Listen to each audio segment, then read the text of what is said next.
2022 an bɛ Alahu Taala deli ŋaniya mun taara jamana kɔnɔdenw fɛ yɛrɛma hɔrɔnya sira kan n'o ye place de l'indépendance juma Ala k'an bɛn an famana ka ni ɲɔgɔn ye Ala ka malidenw Ala k'an don da kelen fɛ k'an bɔ da kelen fɛ bɛɛ min ni an bɛ k'a ɲini Ala fɛ Ala bɛn'a kɛ kuranɛw jiginna bɛɛ haminanko de kɛra kelen ye nin famana ka kɛ Mali la dɛ bɛɛ k'i da jɔ fɛn kelen bɛn jamana Mali mɔgɔ kunkolo ko tɛ Zan tɛ Julien tɛ Namori tɛ Ngolo tɛ Mali o de sɛbɛn b'an bɛɛ bolo an ka fura ɲɔgɔn kan cogo min jumadon nin jama janama senumanba in drapeau bɛɛ kana bɛɛ bɛ k'a fɔ ko Mali mɔgɔ kɛnɛmaw hari maa minnu man kɛnɛ hari lojuratɔw bɛɛ taara bɛɛ ni cɛ yɛrɛ Mali ko de don an bɛ jɛ musokɔrɔba kelen min na o de ye nin ye o de ye Mali ye premier ministre y'a fɔ ko Mali man kɛnɛya dalen don farigan b'a la an bɛ fɛrɛ kɛ k'a la wuli k'a la sigi ka dumuni ni ji d'a ma banabagatɔ fo i ka dɔ dun fo dɔ de ka banabagatɔ diyagoya a ka dumuni kɛ yasa a ka se ka jɔ a sen kan yasa a ka se ka hari fura ta a ko an b'a la wuli an b'a la sigi n'an y'a la sigi an bɛ furaw d'a ma a bɛ wuli k'i jɔ n'a y'i jɔ an b'a la boli n'a y'i jɔ an b'a la taama n'an y'a la taama an b'a la boli o b'a sɔrɔ bana bɛɛ banna jangoro bɛɛ bɔra fari la maliyɛnw bɛ an bɛn n'o de kan sigikafo la an y'o de waleya jumadon Ala k'an bɛn yɔrɔ wɛrɛ t'anw bolo dɛ n'i y'anw bɛ dugawu kɛ sisan i b'a fɔ ko moriw yɔrɔ wɛrɛ t'anw bolo dɛ Mali de b'anw bolo double nationalité foyi tɛ anw bolo n'a bilenna a bɛ kɛ anw de la yan o de la an bɛ dugawu la su ni tile i b'a fɔ ko mori an fana an bɛ dugawu de kɛ Ala ka Mali Ala k'a bɔ Ala k'an bɛn Ala ka Mali Ala k'a sumaya Ala k'a diya Turelakaw ko ni Ala sɔnna Surakalakaw ko ni Ala sɔnna ko nin fiɲɛ in bɛ tɛmɛ o kuranɛ jigin fana kɛra Tal Mamani ka misiri la dabanaani kɔnɔ Turelakaw Ala ka dugawu minɛ Ɲarelakaw Ala ka dugawu minɛ Tawatilakaw Darawelakaw Ala ka dugawu minɛ aw de ye dugulenw ye ni kobilen bɛ nalen ni ko bɛ jamana kan jaja nin ye laada de ye a ye to ka nin kɛ ni ko wulila dɔrɔn a ye don aw ka misiri in kɔnɔ aw ka Ala deli Ture Darave Tawati Ɲare Ala k'aw ka dugawu Ala k'a minɛ aw ye kuranɛ jigi mun kɛ juma yarabi Ala k'a minɛ ne yɛrɛ tiɲɛ fɔlɔ de filɛ ye ka don dabanaani misiri in kɔnɔ ni n ka ko bɛɛ Bamakɔ ma deli ka don a kɔnɔ n donna a kɔnɔ sibiridon de kuranɛ jigin u ye radio ɲɛtaa wele an taara Ala k'an bɛn Ala ka Turelakaw ka dugawu minɛ Ala ka Ɲarelakaw ka dugawu minɛ Ala ka Tawatilakaw ka dugawu minɛ Ala ka Darawelakaw ka dugawu minɛ yarabi an ko de Mali mɔgɔ tɛ an tɛ ka dugawu kɛ mɔgɔ ye ko ka Ala ka si d'i ma wala Ala k'i bɛn wala Ala ka fanga d'i ma an ko de Ala ka Mali de bɔ Ala ka Mali de sumaya Ala ka Mali kolo sumaya Ala ka Mali kolo sumaya Ala ka Mali kolo sumaya bi ni ɲan don kan ye kanta wa anga ben silame uyo aye twanga ben anga ala don usuni tle nyogon jugu ya ba namma ben ala tehina na anga ben silame uyo aye twanga ben anga ala don suni tle ambe ala wile namma ben ala tanjabi wa anga ben anga dina nyema o namma ben atanjabi wa namma ben malichena muso namma ben atanjabi wasuni tle ambi alawele namma ben alatehina anna anga ben silame uyo aito anga ben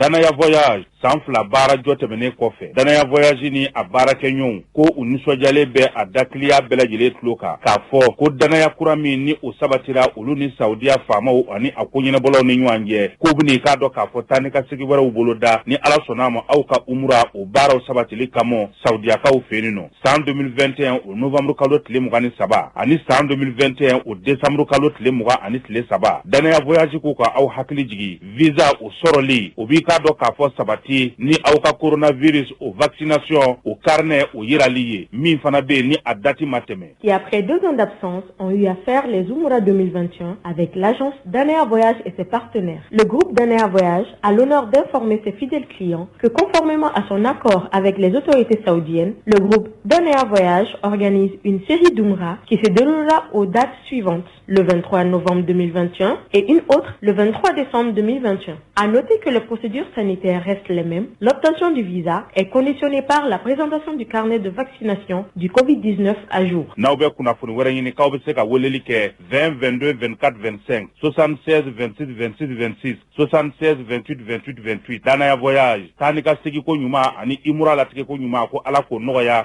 silamɛ bɛɛ lajɛlen ye. Naumana arajo nyeta yo naumana Namana adinya nabo ko naumana nyeta jama ko do naumana Namana adinya nabo ko naumana dogi baru kuma sera naumana Namana adinya nabo ko naumana tinya di kunundo do naumana Namana adinya nabo ko naumana arajo nyeta gala naumana Namana adinya nabo ko naumana jama be sigile no naumana Namana adinya nabo ko naumana lame ba jama sigime naumana Namana adinya nabo ko fawgana mali kono ni mali ko ka fawgana Namana adinya nabo ko naumana nga arajo te kuma bi naumana Namana adinya nabo ne fawgana ka tinya fo mali deunye ngwawgana ya koni adun tidon saya bina na chulela jaja adun tidon balmaw anga makrobaw ko dugu be na jeka kunungo no tunye kariye janvier kalo tile 10 ani woro samba fla ani muga ani fla ala ya ka se na ka hera do yira anna no e mali jamana nege nye kononto wati anga jamana kuntigi koro anga chekoroba Ibrahim Bokar Keita mun kera jamana in kono premier ministre san woro alpha ka premier ministre la sigi denye Côte d'Ivoire plaka ke ministre des affaires étrangères plaka ke assemblée nationale président plaka ke député simple o Ibrahim Bokar Keita o de fatura kununkari nege nye kono to wati aka du kono sebeni koro anye kunafoni mun soro Ibrahim Bokar Keita a bangera janvier kalo tile 20 ani kononto samba keleni keme kononto ani binani ani duru 1945 29 janvier a fatura o janvier kelen kono o tile 10 ani woro samba fla ani mugani fla tile 10 ani sabade tuntora aka sambi wolongula ani woro ka dafa 13 jours tunga anniversaire beke sambi wolongula ani san woro mun kadi ala abode ke cekoroba fatura jamana kuntigiya ala yo kalfama a danna san wolonwula y'a fɔ ya kɛra alpha ka premier ministre ye ka san 6 kɛ o la ke bulonba ɲɛma ye ka san 5 kɛ o la assemblée nationale ka ministre des affaires étrangères ka kɛ mali lasigiden ye Côte d'Ivoire ka kɛ député simple ye o Ibrahim Bokar Keita o de taari da an bɛ duwawu kɛ ala ka hinɛ la ala ka yafa kɛ a ma ka fara silamɛsuw kan ala kana du nɔrɔ t'a fɛ a fɔra siw mina ala ko di denw ma balimaw ala ta di tiɲɛ anw ye kunnafonidilaw ye an bɛ duwawu kɛ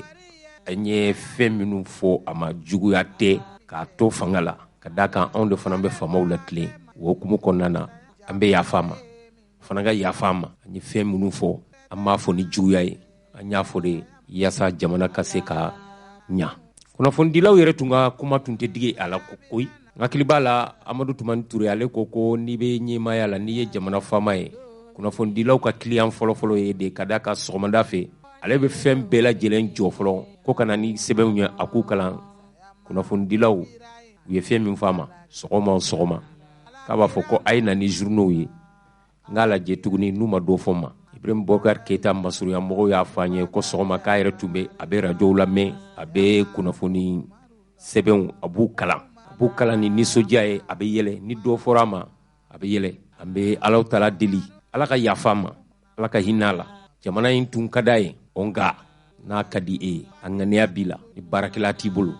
k'i dɛmɛ a tɛ nɔgɔya ala ka yafa i bɛ kama ala ka kaburu nɔrɔ kunungo an yɛrɛ tun bɛ bulonda la yen an ye kunnafoni yɛrɛ sɔrɔ ko embargo in digira la kosɛbɛ an bɛ se k'a fɔ k'a sara ni maliko ye ala ka hinɛ a la ala ka yafa kɛ a ma ala ka kaburu nɔrɔ a ka ɲɛnamaya kɔnɔ a ye kunnafoni minnu di anw ma waati tɛmɛnenw Faransi ni Mali cɛla ani Mali armée ko kunnafonidilaw y'a ɲininko la kuma caman fɔ nka kunkurunin dɔw bɛ anw bolokɔrɔ an ka fara ɲɔgɔn kan an k'o lamɛn n'o ye IBK ka kumakan laban ye an ka fara ɲɔgɔn kan an k'o lamɛn waati dɔ la a kun yɛrɛ la k'a fɔ ko an ni Faransi ka k'an bolo di ɲɔgɔn ma ka bɛn ka sɛbɛn dɔw tɛgɛ nɔ bila lakana ta fanfɛlaw la a kuma bɛ fɔ a bɛ bɔ a dɔgɔkɔrɔ a bɛ fɔ a bɛ bɔ a dɔgɔkɔrɔ o ko bannen nin wa tere labɛn kura wɛrɛw bɛ sen na de a kɛra o siɲɛna o kɛra o siɲɛna a kuma cayara ka sɔrɔ a ka nɔgɔ Faransi nana k'an dɛmɛ kɔrɔnfɛ ko in na accord kɔrɔlen dɔ tun b'an ni ɲɔgɔn cɛ mais o tun de faransi de yamana ka fɛn dɔw kɛ k'an dɛmɛ sira dɔw kan donc fɛn minnu tɛmɛna olu hukumu kɔnɔ hakilijakabɔ kɛra k'a fɔ sɛbɛn min b'a ni ɲɔgɔn cɛ an ka kuraya ka bɛn min kan ka kɛ minnu kɛra olu ye an sɔn hakili minnu na o hakili kuraw k'u don a kɔnɔ o dɔrɔn de don k'a fɔ ko dɔw y'a fɔ cogo min na ko base bɛna di faransi ma o kuma t'a la wala ka Mali feere faransi ma ala ne bɛ jamana feere a kuma fɔra dɛ ne jamana feere jɔnni ma ne Mali feere a kɛra faransi a kɛra jamana ne bɛ Mali feere o tɛ ne ye fo boli wɛrɛ Keita inshallah jamana ɲɛma anw ma ɲini ka dalangoloya n'a y'a sɔrɔ welekan min b'i bolo ka ɲɛsin i baden maliyɛnw ma i bɛ se k'o baaraw kɛ bɛ ka i ni ce Jose a ni ce ala kan bɛ sababa ma jamana ye jamanaba de ye Mali ye ni ala ye i da don a kuma na ni ala ye ɲɛmɔgɔya d'i ma i bɛ dugawu kɛ don o don ala k'i ni maaw bɛn ala k'i ni maa hakilimaw bɛn ala k'i ka jɔnya kun i la parce que jamana kuntigiya fɛn de don ni ala m'i ka jɔnya kun i la k'a dɔn i m'i yɛrɛ da ale de y'i da i bɛ fɛn min na i b'ale ka baara de la ka sɔn ale ye ka sɔn jamanadenw ye ka siran ale ala ɲɛ i ka baara la k'a dɔn ko ni fɛn bɛ yen ni a kɛ ka bon n'a bɛɛ ye o ye jamana mara ye e tun t'o dɔn yanni i b'i sigi wa n b'a dɔn o de la n b'a ɲini don o don ala ka dɔ fara n ka o majigin kan o de la n b'a ɲini ala fɛ don o don a ka dɔ fara n ka yɛrɛ dɔn kan o de la n b'a ɲini ala subahana wa taala fɛ don o don a ka fɛn min bɛ se ka kɛ taasira ye a k'o don dusu la n b'a ɲini ala subahana wa taala fɛ fɛn ka taa n da n ji ka k'ale ye wa hasbuna Allah wa ni'mal wakil ni'mal mawla wa ni'man nasir yàlla dɔrɔn de ye i bɛ ɲɛmɔgɔya la fɛn bɛɛ b'a kɔnɔ fɛn bɛɛ bɛ fɔ i ma fɛn bɛɛ bɛ fɔ min ye tiɲɛ min tɛ tiɲɛ a bɛɛ bɛ fɔ ala de bɛ tiɲɛ dɔn o ala subhanahu wa taala min bɛ tiɲɛ dɔn n dalen b'a la a b'an dɛmɛ an ye min fɔ k'a se d'an ma ka jamana lafiya ka jamanadenw lafiya jamana danbe a n'a hɔrɔnya ka dɔ fara ka don o don bɛnbaliya ni gɛlɛya min bɛ jamana in kɔnɔ k'o fiyɛ k'o fiyɛ ka bɔ yen baara nin kɔnɔ i bɛ se ka mɔgɔw jogi i bɛ se ka fɛn kɛ mɔgɔw la ma se min miiri min t'i dusu la n'a kɛra a kɛra maa o maa na i bɛ yafa ma a n'a kɛra kama m'a kɛ juguya la jamana baara don tɛ maa si juguya bila n dusu la tɔn kelen n tɛ maa si sigi n tɛ maa si kɔniya surtout juguya ala kana don dusu la bɛra ni a ye min kɛ n ye fo k'an san n ka t'o bolo o k'an majigi ka dɔn ale bɛ se ka kɛ a y'a kɛ kun min na ale de b'a dɔn ka an balimaw fo u ye min kɛ u ka wuli ka jɔ ala ka n'u nimisa a la n b'a dɔn fana ni u y'an dɛmɛ ala subahana wa taala y'an dɛmɛ u tɛ nimisa ko ma nɔgɔ dɛ an ma ko nɔgɔn sɔrɔ an ye o n tɛ ma nɔgɔ nka yɔrɔ dɔw bɛ yen nɔ o dingɛ dunya n t'a dɔn a ko cogo la mɛ o t'an bali k'an baara kɛ ka n jigida maliyɛnw kan samiya in ɲɛna an bɛ yɔrɔ min na nin kɔni a ma jijugu las'an ma ala kana jijugu las'an ma o ko kan ka bange samiya ɲuman min na baloko fanfɛla la ala k'o jira an na fɔlɔfɔlɔ minnu fɔra an ye kɔni o ka ɲi ala k'o timɛ fɛn min bɛ sen na Alger an n'an balimaw cɛ halisa ala ka hakili ɲuman d'an bɛɛ ma ala ka labanko ɲuman jira an bɛɛ la an ka don da kelen fɛ ka bɔ da kelen fɛ k'an barika don baara kelen min ni maliyɛnw bɛ hami n'a ye bi o ye jamana ka sɔrɔ jamana ka yiriwali o baara an ka amadu ɲama an k'o baara kɛ o de an ɲin'u fɛ fana u ka dɔn an balima dama dɔrɔn de bɛ Alger diɲɛ ɲɛ banna ala ka diɲɛ a to diɲɛ ka yɛlɛ an na jamana kɔrɔ jamana ba a ka o kɔrɔya kɔnɔ fɛn caman b'o la aka o boyan ko fɛn caman b'o la a man di caman ye nka ala ka dɔ fara o kan nin baro nin a diyara ne ye a diyara n ye bɛnna ma bonyana ma parce que fɛn caman bɛ fɔ n ta ye min a la n y'o fɔ ala tulo bɛ n na ma foyi fɔ bi n'a ni nkalon bɛ se ka bɔ n y'a ɲini n dabaga fɛ fo ka n da a kana nkalon da ne kan kuma in hukumu kɔnɔ bi ni ne donna maa ma gasi la denmisɛn maakɔrɔ cɛ muso i bɛ yafa n ma ala subahanahu wa taala yɛrɛ kama hakɛto b'a la sariya mahamadu Keita fɛn min ye janajaw ye a bɛ kɛ waati min na ani a bɛ kɛ yɔrɔ min ni Alahu Taala sɔnna ma na an bɔr'o joona an b'o lase lamɛnnikɛ jɛkulu ma hali bi an ka fara ɲɔgɔn kan an ka dugawu kɛ i bɛ ka ala ka kaburu nɔrɔ ala ka yafa kɛ a ma ala k'a fara silamɛsuw kan saya kɔni a don ti dɔn saya bina na cun de la jaja a don ti dɔn Naumana arajo nyetaga yo naumana nyamana adinya nebo ko naumana nyeta jama ko do naumana nyamana adinya nebo ko naumana dogi baru kuma sera naumana nyamana adinya nebo ko naumana tinya di kunundo do naumana nyamana adinya nebo ko naumana arajo nyetaga la naumana nyamana adinya nebo ko naumana jama besigile no naumana Namana adinya nebo kunamana lame ba jama sigime namana kunamana adinya nebo kufawukana mali kono ni mali ko ka fawukana namana adinya nebo kunamana nga arajo te kuma bi namana namana adinya nebo ne fawukana ka tinya fo mali deunye ngwa balimaw a yɛrɛ b'a dɔn mali ye ntɔɲɔ sɔrɔ CEDEAO fɛ fɛn min ye embargo ka frontière da choix an yɛrɛ y'a mɛn k'a fɔ ko fɛn min ye camion 500 ye o bɛ frontière lase an ni Sénégal cɛ an ni Côte d'Ivoire frontière o fana o tɛ tɛmɛ Burkina ta fana tɛ tɛmɛ an balima Guinéenw an b'u fo yan u ko k'u ka sira duguma sira o labilalen don sanfɛla fana labilalen don k'u ka port labilalen don an ɲɛ an bɛ u fo an bɛ segin Sékou Touré ka kumakan in kan k'a fɔ ko Guinée ani Mali sɔn fila farikolo kelen kɔnɔ o ye tiɲɛ maa bɛ i teri dɔn gɛlɛyaw de kɔnɔ nka embargo ko in maliyɛn bɛɛ lajɛlen wulila ka kɛ muso kelen den ni cɛ kelen den wele mun bilala jamana ɲɛmaa fɛ k'an ka ɲɔgɔn lajɛ n'o ye rassemblement ye a kɛra juma fɛn min ye place de l'indépendance yɛrɛmahɔrɔnya siraba a kɛra yen dɔw nana kabiri alamisa ka si yen o juma sɔgɔmada joona dɔw fana taara juma seli yɛrɛ kɛra yen de maa min ye maaw la seli o ye imam jara ye anw ka ciden mun tun bɛ kɛnɛ kan ɲɛ yaasa foyi kana tɛmɛ an ɲina ma o ye Ablaye Kanta ye Ablaye Kanta ye somɔgɔ sama min sɔrɔ kɛnɛ kan an ka fara ɲɔgɔn kan an k'o seereya ninnu an k'u lamɛn. Drissa Memeta bɔra k'a fɔ sisan maliyɛnw y'u ka sigi ka fɔ kɛ u y'a tɔgɔ da ko assise nationale de la refondation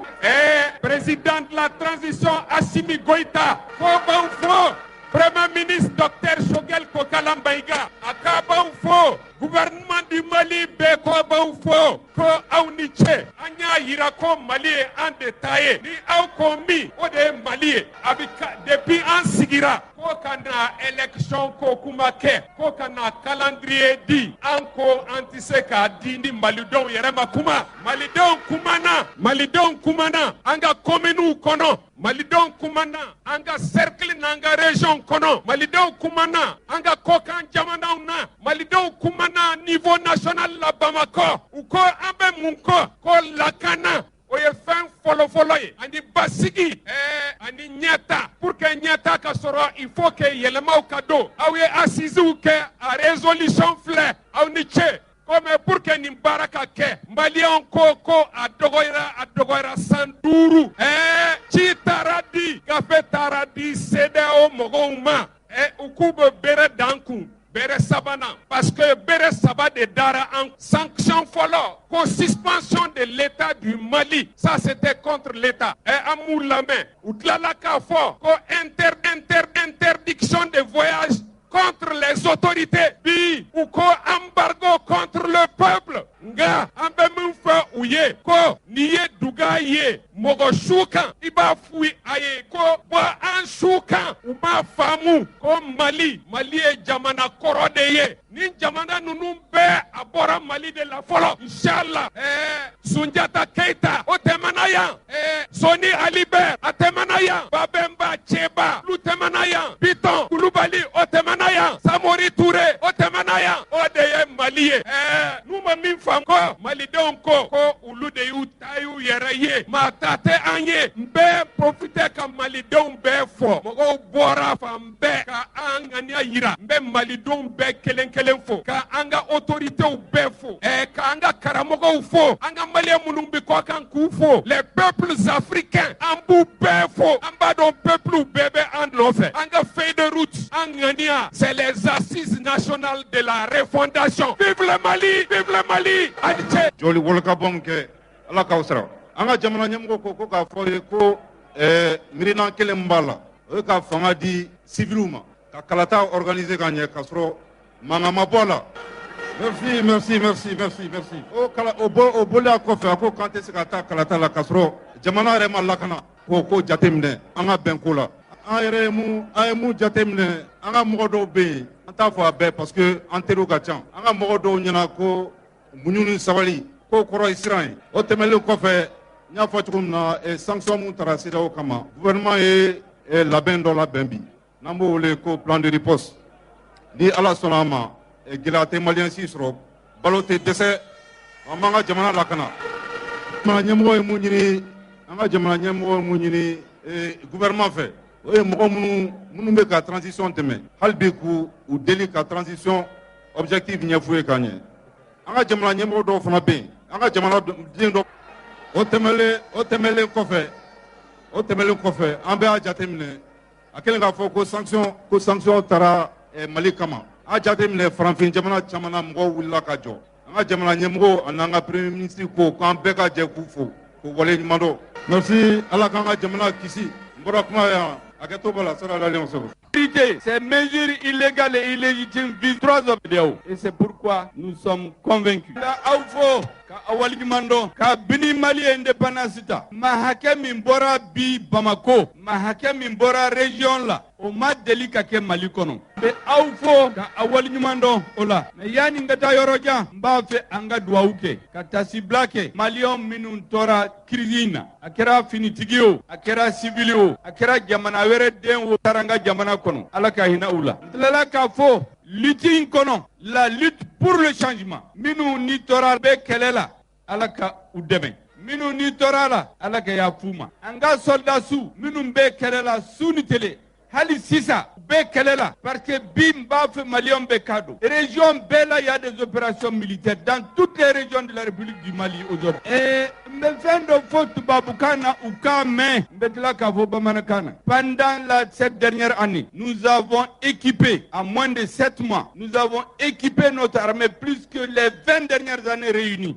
du 28 décembre 2021 à aujourd'hui le 14 janvier 2021. Le nombre de terroristes, de chefs terroristes, de bases terroristes que nous avons détruits, c'est plus que ce qui a été détruit pendant les 20 dernières années. Réunis. Des centaines de terroristes sont en train de se rendre tous les jours, parmi lesquels il y a toutes les nationalités, y compris certains qui viennent des pays de la CEDEAO. Ils sont dénommés aujourd'hui des terroristes. Ça veut dire que ceux qu'on a pris qui ont des armes, ils ont des cellules dormantes dans chacun de ces pays-là. Donc la CEDEAO ne se trompe pas pour déstabiliser l'État malien. Donc nos soldats qui meurent tous les jours, y compris aujourd'hui, il y a des combats dans certaines zones. Même aujourd'hui, nous avons perdu des hommes. Ces hommes, nous devons leur dire, le peuple malien ne les oubliera jamais.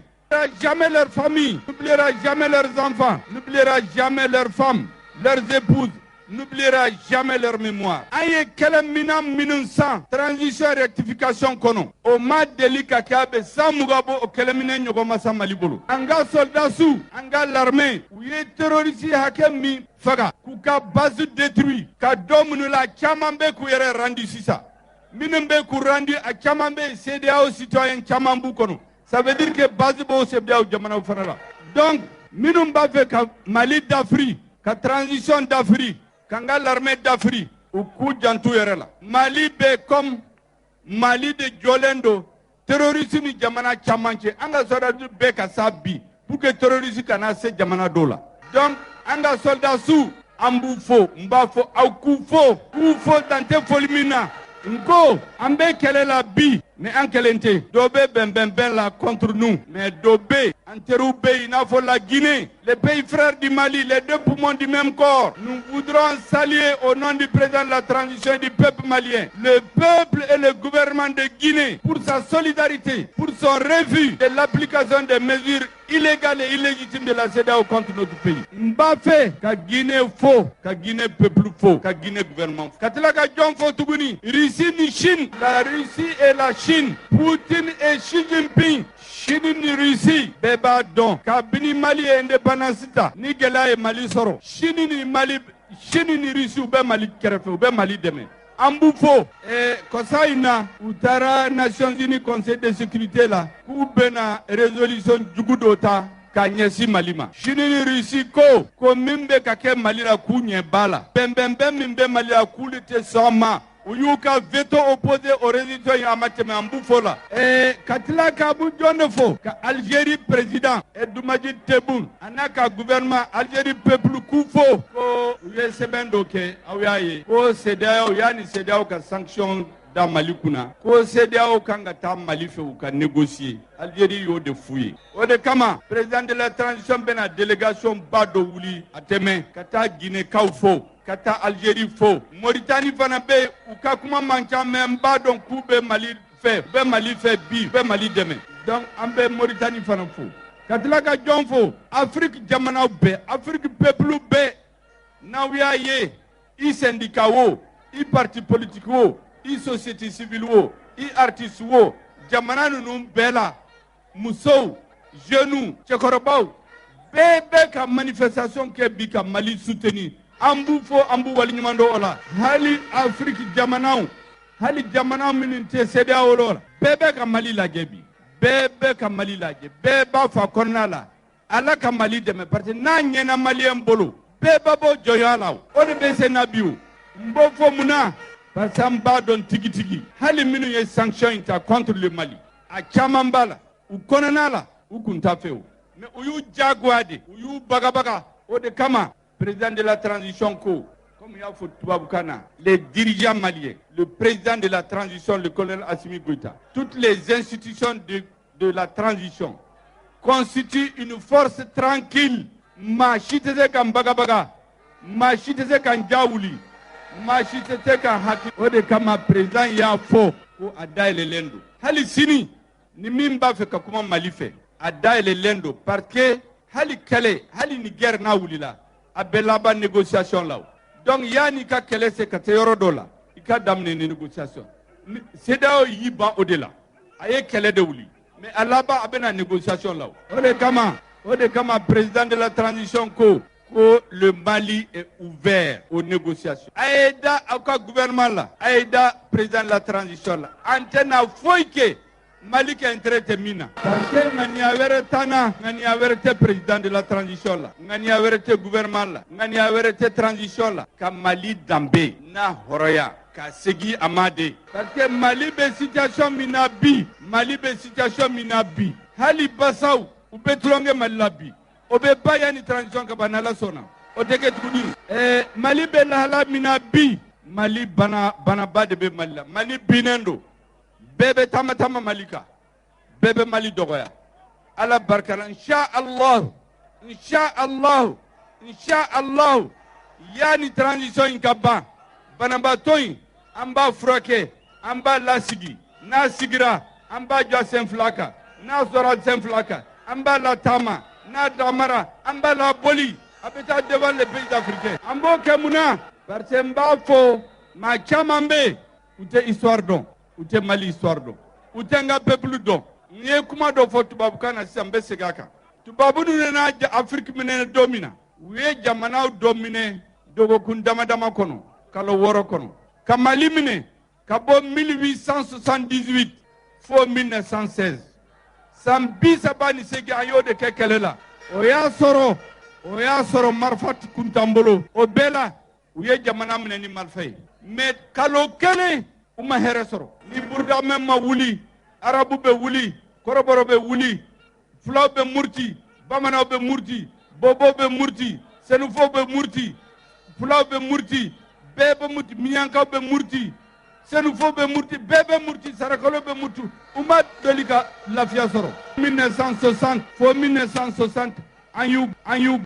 gɛn ka bɔ n ka jamana kɔnɔ. Donc ne bɛ min fɔ t'a fɔ juguya kama de, mais u ka lamɛn. Peuple malien a ka histoire mɔgɔ minnu b'a jamana ɲɛmɔgɔya la bi u kana tromper u ka analyse la de. N'u tromper la u b'u bolo don u yɛrɛ ɲɛ. O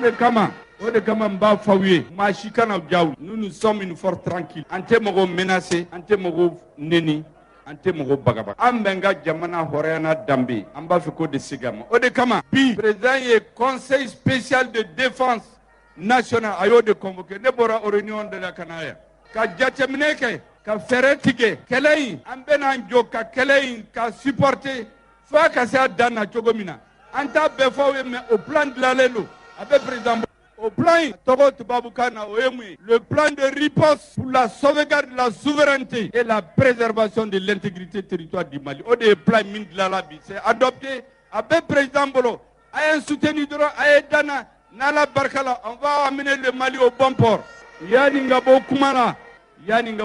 n b'aw hakili jigin fɛn dɔ la. Le 4 juin 2021 a y'a dɔn ne kɛra premier ministre ye le 7 juin mais déjà avant le 4 juin M5 ɲɛmɔgɔ u ye n tɔgɔ di président ma k'a fɔ i bɛ se ka nin kɛ premier ministre. Au 4 juin nomination kun ma kɛ mais an ye rassemblement dɔ kɛ yan ka M5 san kelen k'o fêter. Ne ye mun de fɔ yan n ko o maliyɛn k'i cɛsiri an bɛna gɛlɛya dɔ sɔrɔ fiɲɛba dɔ bɛna wuli an ɲɛfɛ min bɛna yɔrɔ datugu an ye tasuma dɔ bɛna wuli k'a fɔ k'a bɛ maliyɛnw lasira k'an k'an labɛn an k'an tɛgɛ di ɲɔgɔn ma maa si an kana mɔgɔ si to yen ni min binna an b'a minɛ n'a bolo ka wuli on va rentrer dans ces vents contraires dans ces cercles de feu ka Mali lase a kan ka se yɔrɔ min na o y'a sɔrɔ nomination kun ma kɛ minɛ ni président kun kumana donc kabini o don an ye lahidu di ɲɔgɔn ma ko gɛlɛya o gɛlɛya n'a nana Mali la transition président de la transition a ka gouvernement président du CNT institution bɛ an m'an tɛgɛ di ɲɔgɔn ma k'an jɔ maliyɛnw ɲɛ ni gɛlɛya nana an de bɛ taa ɲɛ maliyɛnw b'an soutenir bɛ tugu an kɔ o waati de sera bi donc k'aw fo dan tɛ foli min na k'a fɔ aw ye président de la transition gouvernement ani institution bɛɛ u bɛ compter aw kan fɛn o fɛn n'an bɛ se k'a kɛ ka Mali hɔrɔnya n'a danbe ka segin a ma o bɛ kɛ n'Ala sɔnna o bɛ kɛ fana n'a transition in ka ban Mali bɛna jɔ fewu devant le peuple africain hakɛto b'a la sali ala Mahamadu. Kunamana tinyati kunundo do naumana kunamana arajo nyetagala naumana kunamana jama be sigile no naumana kunamana lame ba jama sigime naumana kufaukana mali kono ni mali ko kafaukana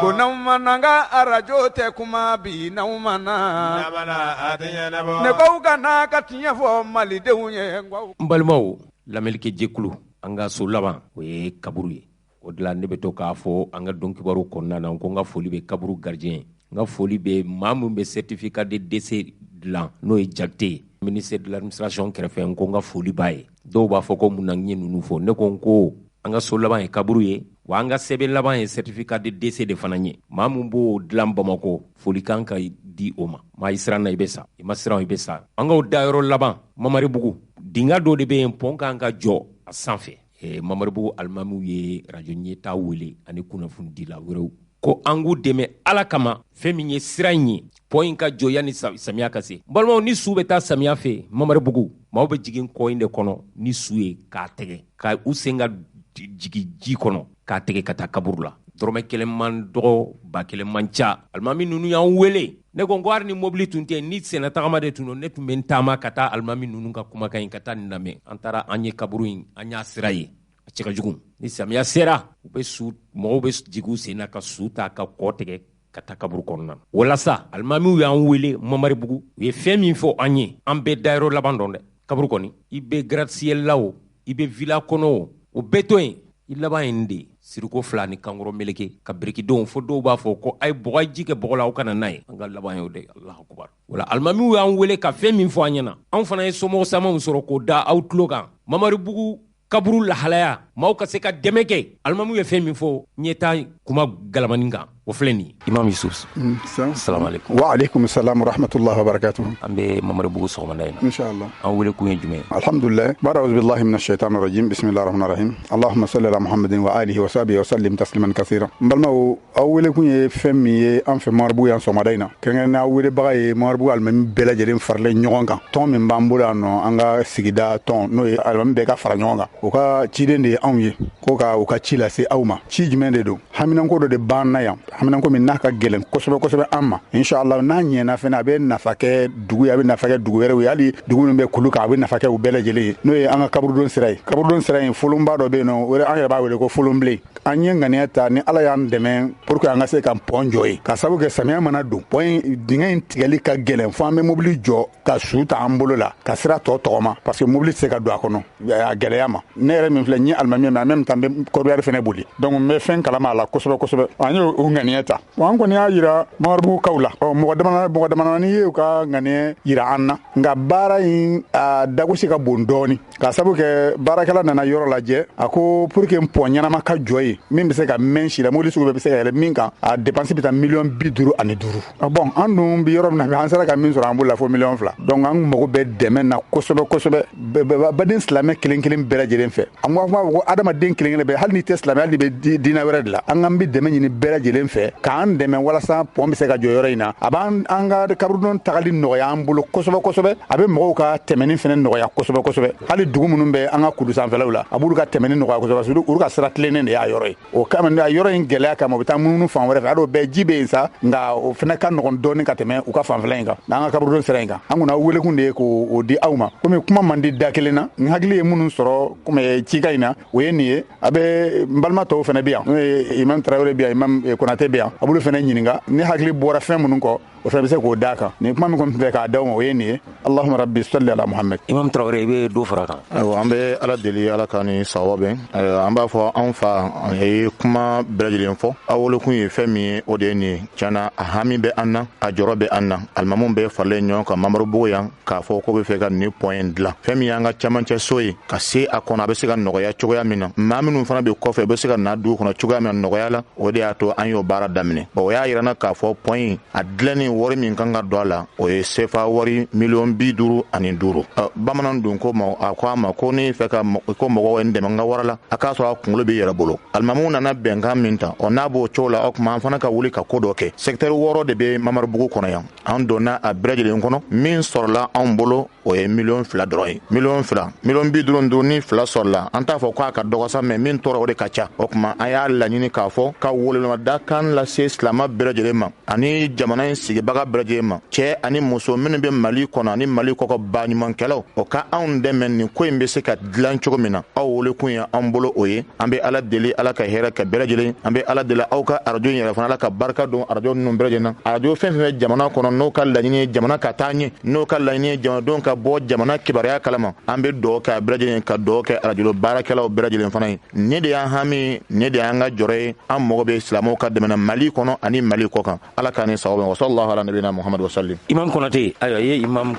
Keita ni Traoré tami alhamdulillahi rabbil alamin wassalatu wassalam ala rasulillah sallallahu alayhi wa sallim amala subhanahu wa ta'ala dilala kan bɛ hansima effectivement an ka imam fila bɔra k'a fɔ cogo min na o kelen ne do dɛ komi an ye alimamu ye waati ni waati an bɛ taa dɔ bila camancɛ so in na an dun bɛɛ lajɛlen bɛ taa yen ne an bɛ taa yen koyi ɲɛnamaya min b'an bolo a waati kuntala ka surun a ka surun kosɛbɛ a tɛmɛ an bɛɛ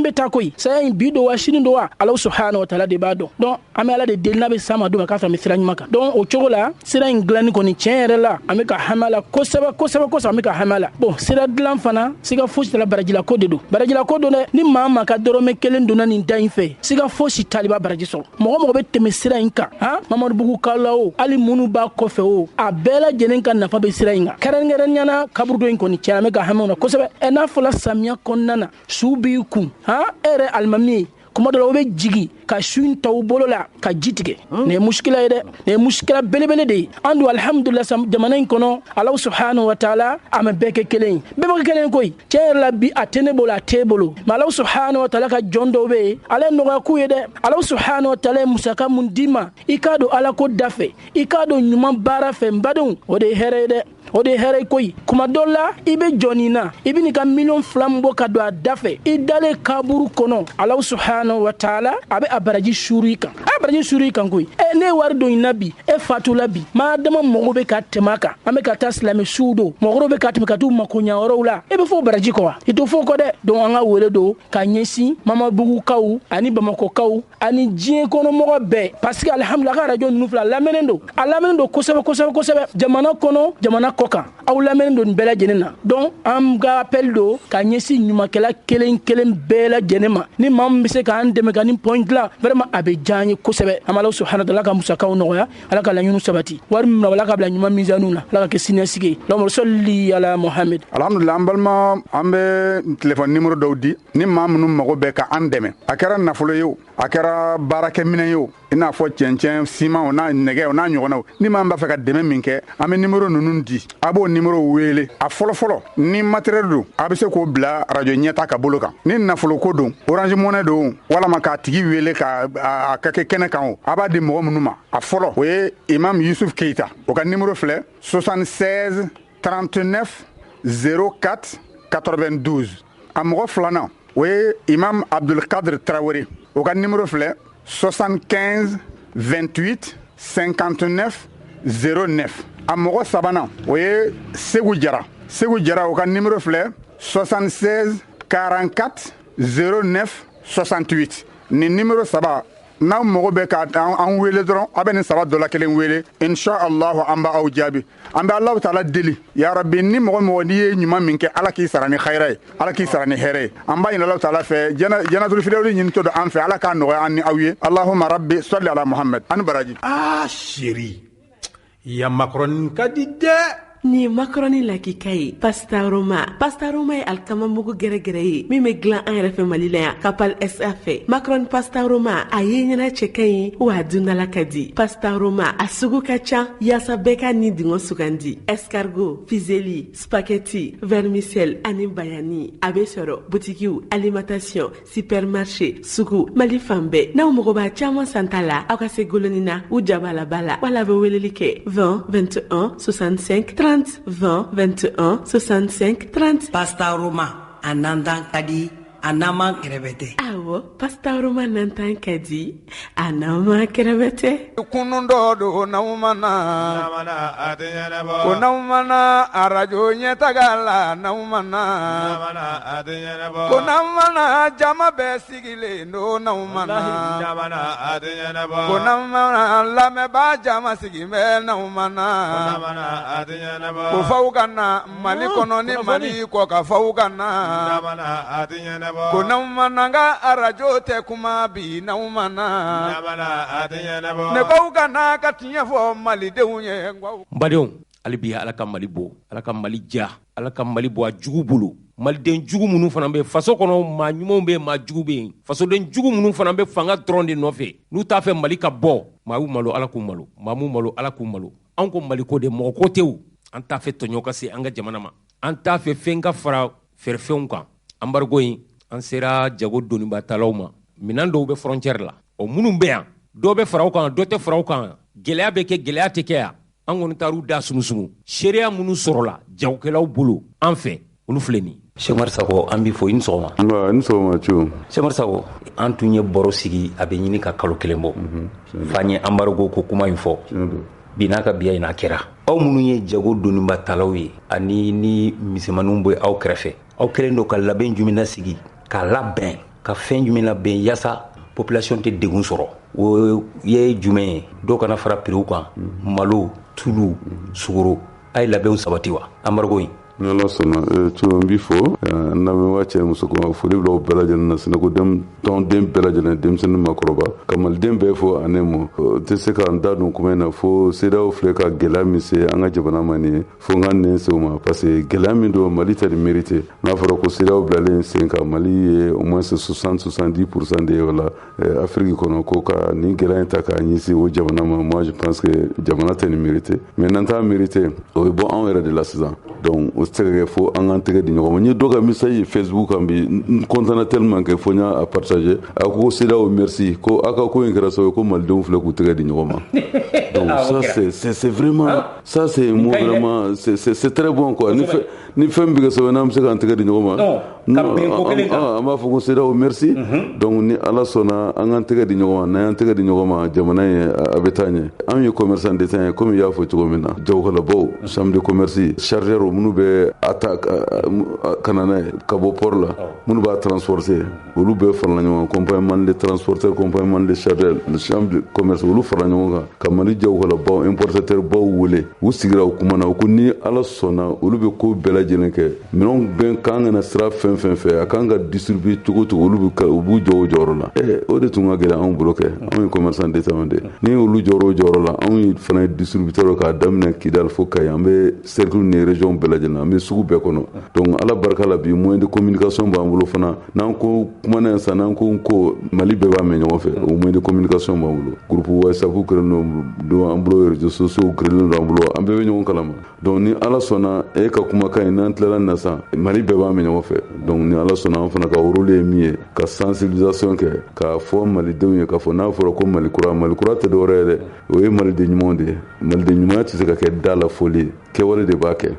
da la foli tɛ dɛ kɛwale de b'a kɛ de comportement an bɛ k'an ka comportement falen k'a fɔ ne tun bɛ ka fɛn dɔ kɛ Mali kɔnɔ o man ɲi donc n ka ɲuman kɛ n'an bɛ comportement falen k'a fɔ ne kelen ka intérêt tɛ tuguni jamana ka intérêt n'an bɛ an ɲɛsin o ma o de ye Mali kura ye quoi ni Ala sɔnna an bɛ Mali kura min ye an b'o sɔrɔ quoi o dun fana tɛ se ka kɛ fo an ka bɛn donc ni an bɛnna ni Ala sɔnna Ala b'an dɛmɛ donc o de y'a to ne tɛ sɛgɛn a fɔli la n b'a fɔ ko an ka jamana in ye diinɛ jamana de ye silamɛ jamana de don donc Ala yɛrɛ ko ni ko gɛlɛyara gɛlɛya tun bɛ ko an k'ale wele donc an ka jɛ an ka Ala wele an k'an yɛrɛ kalifa an ka diinɛ ɲɛmɔgɔw la k'a fɔ an ka diinɛ ɲɛmɔgɔw ka Ala deli an ye walahi an hakili la ko nin gɛlɛya in a bɛ yɛlɛma ka kɛ nisɔndiya de an bɛɛ lajɛlen ma inshallah wa n b'a ɲini Ala fɛ a bɛ kɛ ten fana donc ni wulila ka se ma k'a fɔ ko an ka kumakan lase an balima silamɛw ma an balima commerçants ma foyi t'an fɛ bi k'a fɔ min ɲininen b'an fɛ an tun bɛ an ka marchandise ninnu feere daminɛ minnu b'a d'an ma n'olu ye garantie d'an ma k'a fɔ k'u bɛna n'a ye k'a di an ma a cogoya kɔrɔ la n'an ma dɔ bɔ an ka tɔnɔ la an kana dɔrɔmɛ kelen fara kan pour que au moins ni nin fɛn in banna jɔnjɔn ka taa ka di commerçant d'État ma comme quoi aw de kɛra sababu ye embargo nalen consommateur ma se ka gɛlɛya dɔn cogo si la donc n'an y'o rôle kɔni kɛ moi je pense que o bɛ kɛ sababu ye an bɛ kuma dɔn la o bɛ kɛ sababu ye an ka commerçant minnu bɛ taa jamana kɔfɛ farafin jamanaw tubabu jamanaw kan an bɛ se ka an kun kɔrɔta yɔrɔ bɛɛ ka waso yɔrɔ bɛɛ k'a fɔ diɲɛ bɛɛ farala ɲɔgɔn kan ka nin gɛlɛya ɲɛsin an ka jamana ma mais an de kɛra sababu ye jamanadenw b'a santi mun y'a ɲɛsin ma k'olu ka malo an ka jamana ɲɛmɔgɔw kun ka kɔrɔta jamanadenw ka kun kɔrɔta o dun tɛ se ka kɛ fo n filɛ ka fɛn minnu fɔ an bɛɛ ka sɔn o ma an ka farafaralen bɛ an ni ɲɔgɔn cɛ politique ko ninnu an k'olu bila n bɛ nin fɛ n tɛ nin fɛ ou bien n b'a fɛ ka nin kɛ an k'o bila Mali de bɛ dugu ma ni Mali bɛ dugu ma Mali tɛ dugu ma yɛrɛ mɔgɔw de b'a fɛ ka taa ni Mali ye dugu ma donc mɔgɔw b'a fɛ ka taa ni Mali dugu ma an yɛrɛ ka fara ɲɔgɔn kan k'a jira k'a fɔ ko an b'an ka jamana in kɔrɔta k'a jira mɔgɔw la sanfɛ ni an sɔnn'o ma k'a fɔ politique kuma ka bɔ a la n bɛ nin fɛ n tɛ nin fɛ o ka bɔ a la k'a fɔ ni Mali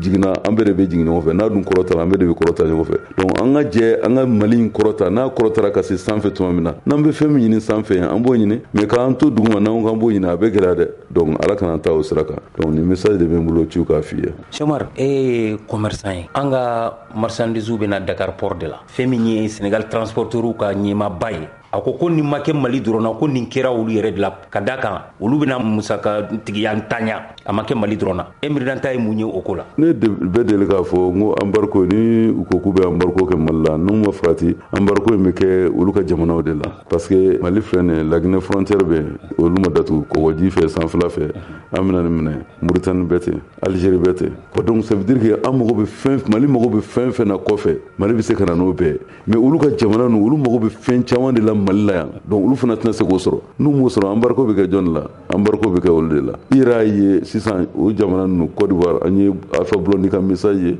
artiste ba don a lamɛnni ba don a ko k'a bɛ Mali soutien Mali tɛ nin mérité u ka jamanadenw bɛ ka révolter an ye Sénégal an y'u ka responsable ye réseau kan terew la u b'u ka manifester donc i sigi k'a lajɛ ni embargo in ni CEDEAO mɔgɔw ma décider joona ni Mali ka bɛn a la ma ɲini Ala fɛ Ala ka to ni Mali ka bɛn parce que ko bɛɛ ye sigikafɔ ye an bɛ sigikafɔ de ɲini Mali autorités ni CEDEAO ka sigi ka fɔ bɛn kana quoi ni Ala sɔnna bɛn bɛna fana mais ni CEDEAO mɔgɔw m'u ɲɛsin bɛn ma joona olu responsable minnu ye embargo in kɛ u ka jamanadenw bɛ wuli u nɔfɛ laban a bɛ muruti a bɛ kɛ embargo bɛ k'olu ka jamanadenw bɛ wuli u nɔfɛ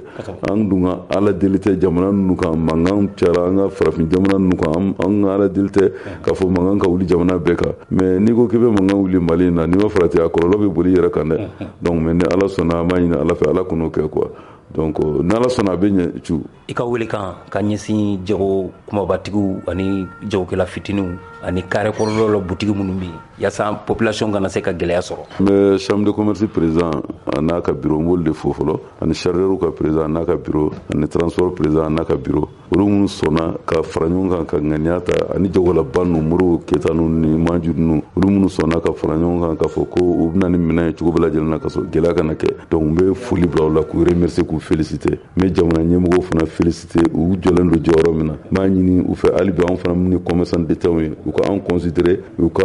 prise de contact ninnu na u ka an ta en compte n'u ye an ta en compte ka prise de contact ninnu na ni Ala sɔnna laɲini bɛɛ lajɛlen bɛ sabati ka appel lase commerçants ma hali bi c'est le moment ou plus jamais a ka fɔ an ma ko maliden ɲuman ou bien maliden jugu ou bien ɲɛlikɛla ou bien tiɲɛlikɛla an k'an tɛgɛ di ɲɔgɔn ma pour que jago in bɛ se ka taa ɲɛ cogo min na jamanadenw bɛ se ka lafiya cogo min na ni Ala sɔnna n'o kɛra jamana bɛ lafiya sɔrɔ. Mariko an b'i fo. Nba so resira. E yɛrɛ ye Sinakoden maa dɔ ye bureau maa dɔ ye embargo b'an kan ni kɔni ye aw de ka ko ye ka da kan marchandise bɛ jamana kɔnɔ hakili la o ma dɛsɛ nka dɔwɛrɛ tɛ taa ka fara kan ka da kan frontière bɛɛ dayɔlen don ni kɔni aw bɛ a kɛ cogo di degun in aw bɛ se a kɔrɔ wa population tɛna a ɲani ye kosɛbɛ wa. Ciw n bɛ fɔ barikada i ye ɲininkali min sɛmɛnna nin ye yanni k'i ka ɲininkali in jaabi n bɛ i ka radio lamɛnbaga bɛɛ lajɛlen fo Mali kɔnɔ ani Mali kɔ kan k'a yira k'a fɔ i bɔra ka kuma min fɔ sisan k'a fɔ embargo kɛra Mali kan yali a tɛna kɛ gɛlɛya ye wa ciw n bɛ min f'i ɲɛna ne ka hakilina la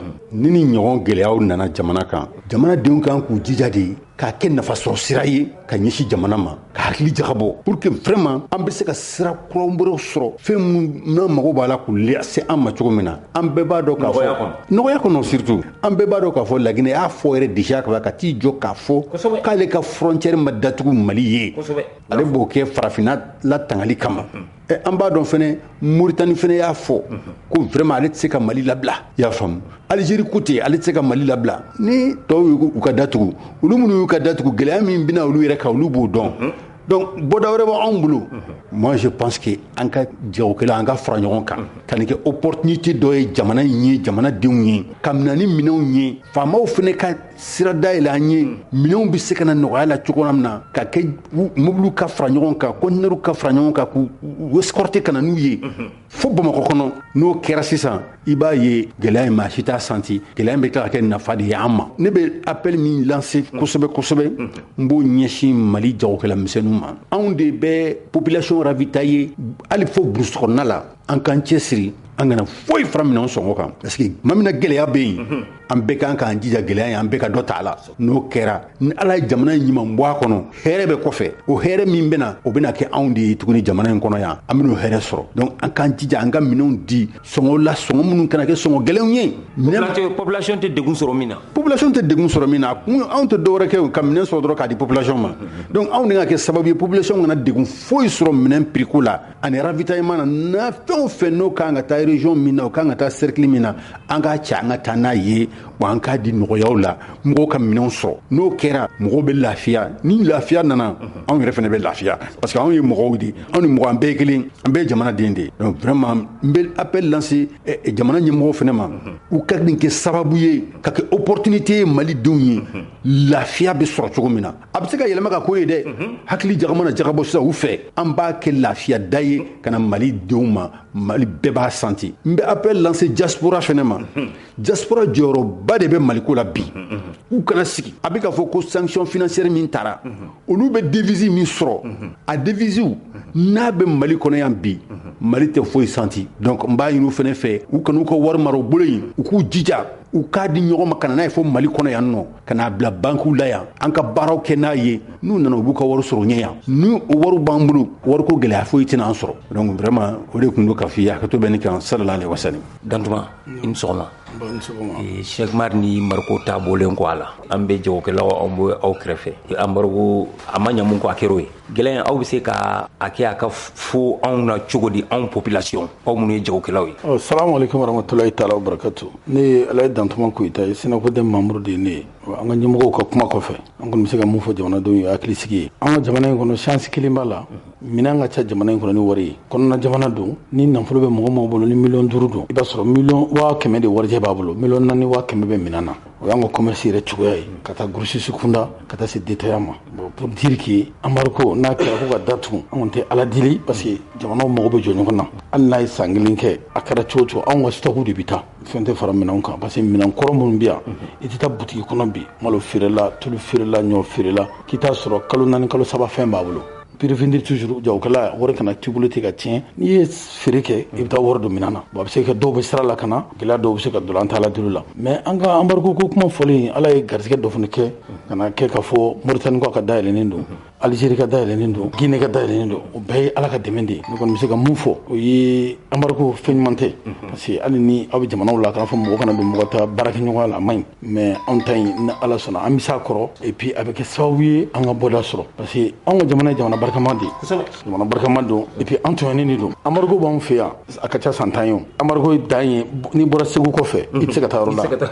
embargo dan ye an bɛ malo sɛnɛ kɔlɔn yan san 3 ye mɔgɔw bɛ tila malo sɛnɛ na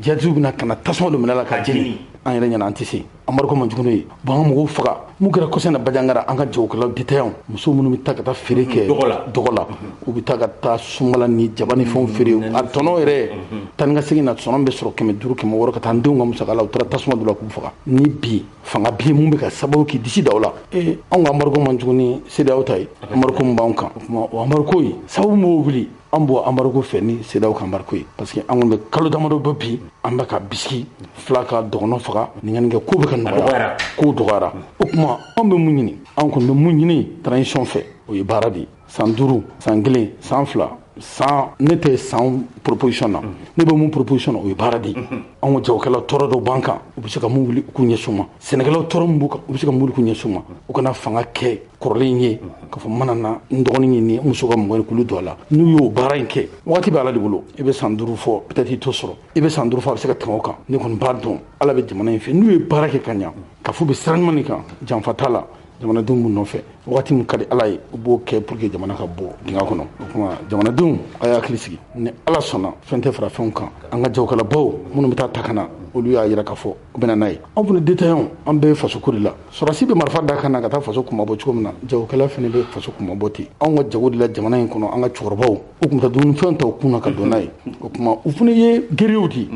commerçant ye guerrier de fɛrɛ fɛrɛ tigɛra jamana in kɔnɔ k'a fɔ ko tɔɔrɔ bɛ na commerçant y'a dévier n'u ka manière ye fo tuma dɔ fanga b'a fɔ trafiquant don nin don parce que u bɛ nɔgɔya de ɲini jamanaden ye anw ka chance fana fɛn dɔ ye anw ka jamanaden commerçant ye jamanadenw de ye et puis silamɛw de don fana an ka chance ye ne bɔra Côte d'Ivoire siya wɛrɛw de ka ca commerce la Sénégal siya wɛrɛ Mali commerçant 99% ye malien de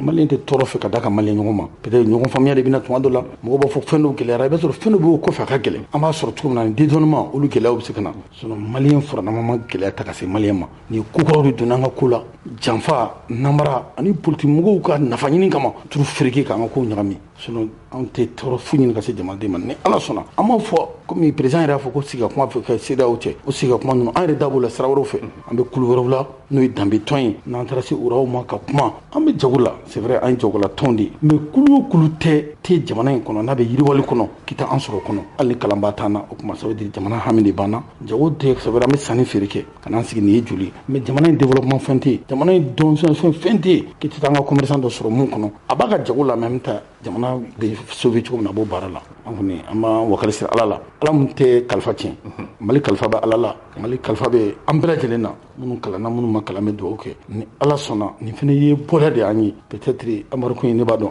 a tɛna taa yɔrɔ jan mais waati kunkurun bɛ k'a la yan'an ka ɲɔgɔn faamuya jamanadenw ka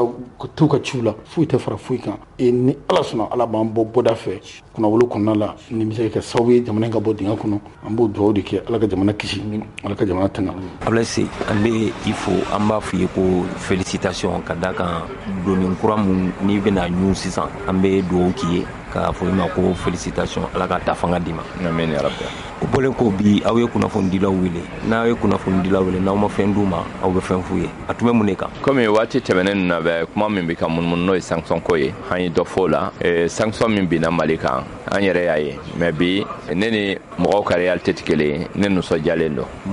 très bien parce que hadamaden fɛn o fɛn t'i i jɛ a k'i sɔrɔ i k'i yɛrɛ sɔrɔ siɲɛ kelen même ni sɔrɔdasi ninnu kun ko d'accord k'u jɛna ni élection ye k'u bɛ fanga bila fanga in bilalen kɔfɛ ninnu bɛ wuli sɔrɔdasi ninnu nɔfɛ k'a sɔrɔ u ma foyi kɛ c'est pour cela maliyɛnw ɲɛ yɛlɛla min na a diyara ne ye kosɛbɛ parce que bi maliyɛnw ye fɛn min kɛ bi ne bilama n bɛ ala tanu n bɛ se k'a fɔ n tɛ denmisɛnnin kojugu ye parce que ni n tɛmɛna san 40 kan mɔgɔ ni tɛmɛna san 40 kan i bɛ se ka jate cɛw fɛ i b'a ye min ye mali la n bangedon kana bila bila maa ye maliyɛn bɛɛ ka file kelen fiyɛ fan bɛɛ kɔrɔ ni tilebi kɔfɛla ni ɲɛfɛla bɛɛ ka file kelen fiyɛ k'a fɔ an b'an ka armée kɔ an b'an ka jamana kɔ n'an bɛ jeni an bɛ jeni tasuma kelen na o de ye jamanadenya ye o de ye hɔrɔnya ye o de ye kɔdɔn ye maliyɛn ne kɔni bɛ maliyɛn fo mais n bɛ kangari fana da kangari min da a kana f'i ma sama ka f'i ma zonzan dɛ ko kɛlen tile 15 i dabara ka tila k'a fɔ tuguni ko cɛ ko n'u y'a dɔn k'u tɛ se nin kɔrɔ ko munna u y'u ɲɔ a kɔrɔ olu tɛ o e ni ne a n'a ɲɔgɔnna wɛrɛ an bɛɛ ɲunnen don a kɔrɔ an t'a fɔ sɔrɔdasiw ɲunnen don dɛ maliden bɛɛ de ɲunnen don wa n'a bɛ jigin maliden bɛɛ de b'a ɲini a ka jigin mɔgɔ kelen tɛ c'est pour cela k'a fɔ a nɛgɛ bɔra an dɛsɛra sukɔrɔ tɛ yen dɛ sukɔrɔ dɛsɛra non bɛɛ de don aw dun ye mun labɛn sabati aw minnu ye julaw ye an tɛ se ka labɛn sabati o an bɛ se ka sensibilisation de kɛ e ni ne an bɛɛ bɛ kulu kelen de kɔnɔ par exemple ne bɛ ka fɛn min feere ne b'o de feere dɔ bɛ ka sukɔrɔ feere dɔ bɛ ka te feere dɔ bɛ ka nin feere an b'a f'u ye de a ye jamana kanu lajɛ o ka population lajɛ o kana fɛn fara a kan mais n'i ma sɔn ni sanction min fana nana ta pouvoir mɔgɔw bolo ka ɲɛsin ma i y'a san parce que munna minɛn min bɛ mali kɔnɔ bi a dédoyement a ma gɛlɛya a transport ma gɛlɛya minɛn kɔrɔ de b'an bolo yan e bɛ se ka taa fɔ ko dɔ farala sukɔrɔ wari kan bi cogo di mun b'a fara a kan c'est que e bɛ fɛ k'a fara a kan parce que i hakili la ko gɛlɛya bɛna kɛ i b'a feere n'o prix de ye min bɛna ale ala b'i ye nɔnɔ bɛ ten tulu bɛ ten a bɛɛ bɛ ten ani malo ni an yɛrɛ y'a gɛlɛya an yɛrɛ bolo finalement an yɛrɛ de bɛ embargo k'an yɛrɛ kan ala ma min k'an na parce que a yirala k'a fɔ dumunifɛn sen t'a la pétrole t'a la fura t'a la mais hali n'o bɛɛ yera a la bi ne tɛ tɔɔrɔ mun na Mauritanie y'a ka sira labila Algérie sira bɛ yen Laginɛ sira bɛ yen nin sira ninnu bɛ minɛn don Mali la min b'an bɔ mais kuma daminɛ na n k'i ma n kɔntannen don mun na ni kun y'i Sénégal ɲininka a b'a fɔ Mali bamunen don Sénégal kɔ de la mais Sénégalais bɛna dɔn bi k'a fɔ Mali de kɛlen bɛ ka Sénégal bambu u yɛrɛ ka mɔgɔ bɛ mankan na o de kama n k'i ma Mali valeur ka dɔn est-ce que ayi miliyari min bɛ ka don olu ka budget la ani olu ka mɔgɔ minnu bɛ ka baara kɛ Mali sababu la port la ani chauffeur la ani locataire la ani parantiw la ma million joli don min bɛ ka balo Mali sira kan même an ka chauffeur minnu bɛ don ka bɔ u bɛ dumuni min dɔrɔn san n'o tigɛra olu ka muso bɛ kɛ cogo di mɔgɔ bɛ ɲinɛ o de kɔ chaîne de don Côte d'Ivoire a loko a ku a baranda ninnu a gari ninnu a furannaw a gabakuruninw a bɛɛ bɛ don Mali de la Laginɛ mago t'a la Gana mago t'a la n'o tigɛra ninnu tukɔnɔmɔgɔ ninnu bɛ taa Alassane Ouattara sɔrɔ a ka palais la yen hali siga t'a la u fana bɛ mankan na ye a bɛ na haya Burkina o ni Niger Mali ko saya min nɛgɛ bɔr'u la Burkina ni Niger ta y'a double de o ma miiri de ni sɔrɔdasi 10 fagara Mali la 40 fagara Burkina 30 fagara Niger o b'o kalama mais olu n'u ma se ka ko wɛrɛ fɔ k'u ɲɛ tugu ka na fɔ ko k'olu b'u bolo nɔ kɛ papier la k'ulu jɛra embargo kɛ Mali la u y'a k'u yɛrɛ de la Burkina Mali bɛ transit min kɛ Burkina sira fɛ dɔrɔn Burkina bɛ ka balo min sɔrɔ o la a b'a dɔn mais a y'a bolo sɔrɔ a yɛrɛ ɲɛ na mais an bɛ Burkina population fo n'i y'a mɛn hɔrɔnw ninnu de dɔn parce que k'a sɔrɔ sanction ma tɔn bɛ foyi olu delila ka Faransi armement kunbɛn k'a tɛ don Mali la an b'u fɔ o la mais an sigilen ma ka nin peuple bɛɛ ka don dɔ de makɔnɔ u ka nin président nɔgɔlen ninnu u k'u kɛlɛ ka bɔ u kunna Afrique ka se k'a ka liberté sɔrɔ an mago b'o la o ye phase A ye phase B k'a yira diɲɛ mɔgɔw la k'a fɔ a Asim ko tɛ Shogel ko tɛ jamana ko de don wa olu minnu b'a ɲɛfɛ an b'u fɛ bi an b'u fɛ sini an b'u fɛ bi an b'u fɛ sini wa an b'i fɛ u ka continuer n'an ye mais an bɛ min fɔ Asim fana ye a k'o bila kunna a ye san 5 min fɔ a ko dialogue dayɛlɛlen don ale ni CEDEAO cɛ n'u seginna ka na k'u ka dialogue reprend n'a ye tile 1 b'a la maliyɛnw ka kuma tɛ dɛ hali a kana fɔ san 4 san 5 ne m'a fɔ Assise de y'a fɔ wa an ti bɔ a kan n'o bɛ min kɛ a ti tɛrɛmɛ Assise de y'a fɔ n ti bɔ a kan n'o mago b'a la a ye Assise wɛrɛ labɛn o ni maliyɛndenw ka kuma a banna o c'est très simple peuple de tɛ y'a ka jamana ye an de y'a accepté ale Asim b'an kunna sinon n'an bɛ murutila bɛ Asim ti si an kunna o mais anw de ko a ka taabolo ka d'an ye Shogel filɛ nin ye an kun ma sɔn Shogel ye o mais Shogel y'a phase ɲuman yira an na an y'a dɔn ja cɛ bi jamana kɔnɔ favori caché de don o de don an y'a dɔn favori caché de don maintenant bi maliyɛn bɛɛ kɛra fɛ mun na maliyɛn mago ti mɔgɔ kunkolo la o maliyɛn mago bi jogotigi de la bi an y'a dɔn bi ja Shogel yi favori caché an kun bannen don a ye mais ja jogo dɔ b'a la an tugura kɔ bi a y'a dɔn yana joli ka bɔ maliyɛndenw joli bɛ bɔn fɔlɔ ayi o tuma na sɔrɔdasi ninnu an b'a f'u ye an kɔni b'u kalifa Ala de la mais o ye san 5 min fɔ a ti tɛrɛmɛ san 1 tile 1 ti bɔ a la o k'a fɔ olu tɛ dɛ c'est ça ne min bɛ ka kuma ye ne bɛ se ka kuma parce que an ye Assise an y'a bɛɛ ko gouvernement tilala ka san 4 fɔ a ye gouvernement ka san 4 ne y'a mɛn sisan nin a ma diya n ye san 5 Assise de ko san 5 ni CEDEAO nana o k'a fɔ CEDEAO ye o ni jamanadenw k'a tɛrɛmɛ an b'a f'u ye yala Mali anw de ta don a CEDEAO de ta don ni anw de ta don n'an ko sɔrɔdasiw ka san 10 k'a kunna aw ka mun b'a la aw ka fɛn t'a la wa san 4 ou 5 n'a banna ni Mali ma k'an sago ye an bɛ tila ka 5 wɛrɛ fara a kan an de ta y'an ka jamana ye mɔgɔw bɛ ka kuma ni dungɔ na an tɛ ka kuma ni dungɔ na terikɛ ni Mali sécurité ko n'a fɛn bɛɛ n'a bɛ assuré la an bɛna don mun na an ka sanu min bɛ ka bɔ pagayi la bi an mago bɛ gouvernance ɲɛnaman de la min bɛ nin nettoyer o an ka dugukolo jukɔrɔ nafolo ni an ni mɔgɔw bolo ti ɲɔgɔn bolo ni ninnu y'a bila ko parce que ko san 4 dɔw k'u kɔ dɔn ka taa mɔgɔ min bɛ na n'o ma se ka kɛ mɔgɔ gɛlɛn ye a tɛ tila k'an don dingɛ kɔnɔ tugun nin bɛɛ de ka kan ka réviser fɛn o fɛn min ye document ye permis ninnu minnu bɛ ka sanu bɔ minnu bɛ ka nin bɛɛ de ka kan ka réviser jamana ka mun de b'a la jamanadenw k'a dɔn sinon Mali bi cogoya min na maliyɛnden yala a ka wolo depuis o kɔnɔma n'a ye a ka compte ka kan ka dayɛlɛ wari bɛ bila a ka compte la maliyɛn bɛ se k'a kɛ a dugukolo b'u bolo a jama man ca n'a ye jamana ɲɛmɔgɔ ɲuman sɔrɔ wallahi don min maliyɛnden bɛ wolo min fiyɛ a ka compte bɛ dayɛlɛ wari bɛ bila a ka compte la e yɛrɛ bolo jamana ɲɛmɔgɔ ɲuman ye jɔn ye o bɛ se ka kɛ jɔn ye an b'o sɔrɔ an m'a sɔrɔ ka ban an y'a sɔrɔ Asim bɔlen ko Ala kɛ mais Asim n'an ko Asim ma bi an jɛna n'a ye min fiyɛ démissionner ka bɔ i ka tenue na i k'i présenter comme civil an b'i fɛ pourquoi pas maliyɛnden tɛ yan ne bɛ maliyɛndenw ɲininka Ablaye maliyɛn yɛlɛma bolo ka ca dɛ n'u yɛlɛmɛna Ala ye mun de fɔ inna Allaha la yughayyiru biqawmin hatta yughayyiru ma bi anfusihim Ala t'i yɛlɛmɛ bolo kɛ ni hadamadenw fo ni olu de yɛlɛmɛna Ala t'an mago sa o n'i y'a ye ko bala o jiginna a jiginna ni hakɛ dɔ de ye wa balaw foyi t'i yɛlɛn Ala t'i a bɔ mɔgɔw kunna ni yafadeli tɛ est ce que i y'a faamuya maliyɛn f'an k'a dɔn de min f'i ye n'an yɛlɛmɛna an ka sow kɔnɔ ou bien n'an yɛlɛmɛ ou bien n'an y'a dabara yɛlɛmɛ min an b'a k'an yɛrɛ de la sinon ni souffrance de don an ye min kɛ souffrance la an t'a dɔn san 30 in na an ye mun ye an ye hɛrɛya an ma hɛrɛ o tiɲɛ de don an ma kɔngɔ an ma minɔgɔ an ka jamana kɔnɔ mais maliyɛn man kan ka bila ni niveau in na maliyɛn kelen kelen bɛɛ ka kan ka ka compte bloqué ka kan ka kɛ yan nɔ a ta de don parce que ressources bɛ Mali kɔnɔ wa jama man ca wa dugukolo fɛrɛlen don a bɛ ka tiɲɛ de est ce que i y'a faamuya sinon an bɛ se ka fɛn f'i ye fɔ fɛn 20 Ala ye min kɛ Mali ye a ma kɛ jamana si ye o bɛ yen mais o ye babu wɛrɛ ye n'an ɲɔgɔn sɔrɔ a bɛ se ka kɛ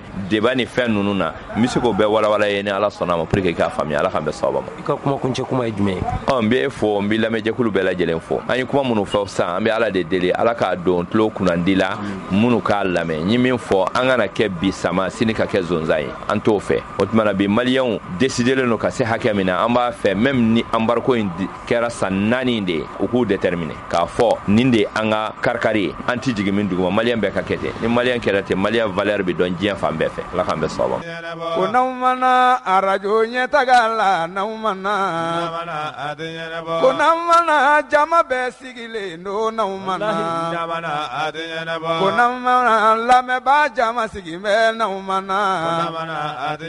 ko faw ka na Mali kɔnɔ ni Mali kɔ ka faw ka na ko n'aw mana n ka arajo tɛ kuma bi n'aw mana ne k'aw ka na ka tiɲɛ fɔ malidenw ye. Badenw an ye embargo ko in fɔ aw ye yan jamana bɛ gɛrɛnden min na nka fɛn min ye Talmaman siw ye Surakalakaw Bamakɔ Turelakaw Sibiridon nɛgɛ ɲɛ 9 waati u ye kunnafondila wele wa u ye kunnafondila wele yɔrɔ min ne yɛrɛ ciw kabiri ala ye ne dan ne ma deli ka don yen fɛn min ye Tal Mamani ka misiri ye n bɛ Bamakɔ yan dɛ mais ma deli ka se yen sibiri de ne sera yen Turelakaw mɔkɛ u ka cɛkɔrɔba su yɛrɛ bɛ yen de Tal Mamani ala ka hinɛ la ka dayɔrɔ sumaya u ye kunnafondila wele ni Bamakɔ kalayara Ɲare Ture Drave olu de kan ka wuli Moriw ka duwawu kɛ ja nin tun ye laada de ye ni ko bɛna se Mali ma Turelakaw bɛ fara ɲɔgɔn kan u bɛ kuranɛ kalan nka alimami y'a f'u ɲɛna k'u ka nin k'u kana ɲinɛ nin kɔ u ka to ka nin kɛ ni mankan bɛna don Bamakɔ kɔnɔ Turelakaw bɛ ɲɔgɔn dalajɛ Tal Mamani ka misiri in de la dabanaani kɔnɔna na ka kuranɛ kalan ka ala deli fiɲɛ bɛ tɛmɛ n'o ye sibiri dɔn de ne ye nin gundo dɔn n bɛ n ka kunnafoni ɲini na mais ma deli ka se misiri in kɔnɔ Tal Mamani ka misiri n sera yen sibiri dɔn de u ye kuranɛ jigin ka duwawu kɛ maa ye Mali bɔ gɛrɛnde in kɔnɔ ala k'a bɔ ala ni u mɔkɛw bokolo maa ma a bɔ ala k'a bɔ ala n'u mɔkɛw bokolo Turelakaw u ye duwawu kɛ a cɛ fara muso kan u ka musokɔrɔbaw balimamusow a bɛɛ Ture u ye duwawu kɛ jamana in ye ko ni ala sɔnna ko Mali bɛ lafiya ala k'o kɛ a ka alaya kosɔn an tilalen kuranɛ jigiw na an ye ɲininkaliw dabɔ seereya minnu sɔrɔla an k'o lamɛn اللهم صل وسلم على من له لك دكالك وعلى اله وصحبه وذريته اللهم صل وسلم على من صلى عليه وعلى اله وصحبه وذريته ala ka ni sababa bɛ ala ka ni sababa bɛ ala ka ni sababa bɛ ala ka an ka hajuw dilan ala ka an ka hajuw dilan an mana ka kuranɛ kalan alimami banna k'a fɛn bɛɛ o détaillé an ye kuranɛ jɔra k'a fɔ maa fɔlɔ minnu tɛmɛna olu ye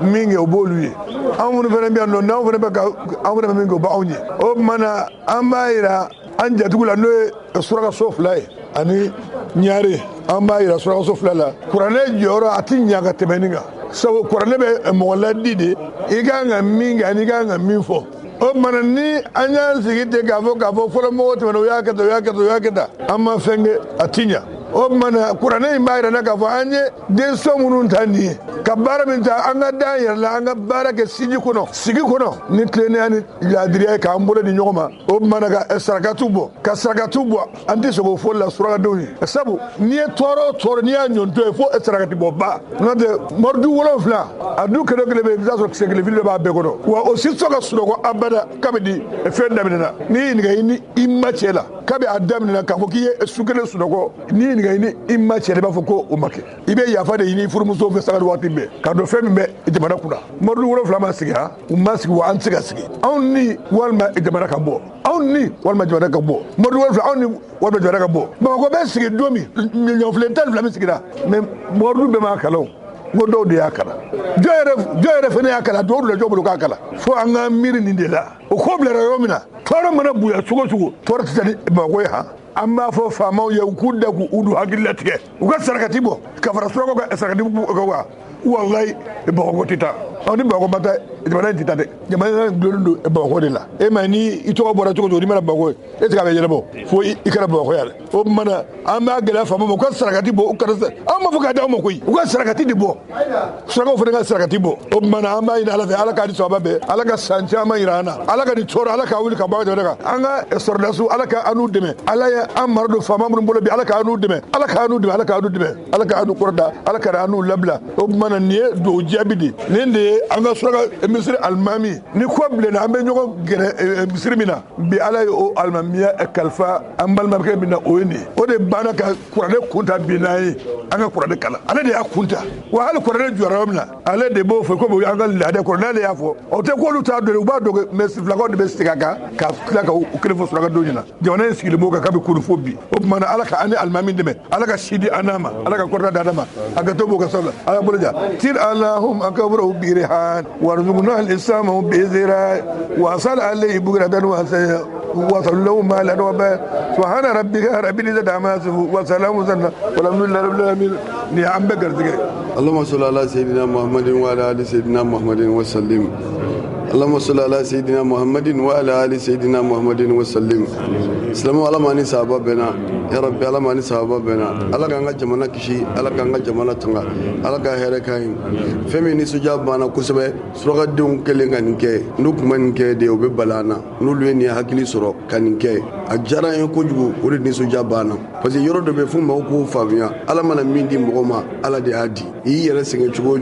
isaga ala ka dife itse go bali mamun tara maga ubanye don alkaba be ngalkaba klebe do de bulu ni famo mogo be alkaba la uba klemina tiku bulu kanu ka barage kala ka klela sigu uma bamako ala e fendo di suraka so flama an nyari dine be suraka so flaw de bulu nyado tay dugutikiyaye begilimi ka nyogo boya ka nyogo gashiski suraka diu ame min fawye munu klobana munu nyebana je ko ni dronde de awnya ye chogoroba ulaya an mena kunu ni kuna sini ni ko nana suraka diu be nyogo soroya wallahi adola yana ngabo do be jabi yana ngabo do be jabi an nan sigi ka fo ka be famu makono ku gana ni deme an sika nunke suraka dimbe mana fla din nanya ke wallahi ala ba jabi aga fara nyonga ay nyom min suraka du ay nyom min aga ke nyom fe ala mana min dawma femba do de ala bunya bade dawma maga almamin nanaya madina almamin nanaya utale yo kuma min fo ni ya lame malika e bado ka ko malika dugudeni amunu be ana ala ga anja tuyi ay ni minga jaranye wa amba fo ya aka hakil laski ala masamiye ala ba wuli baga fe kusobe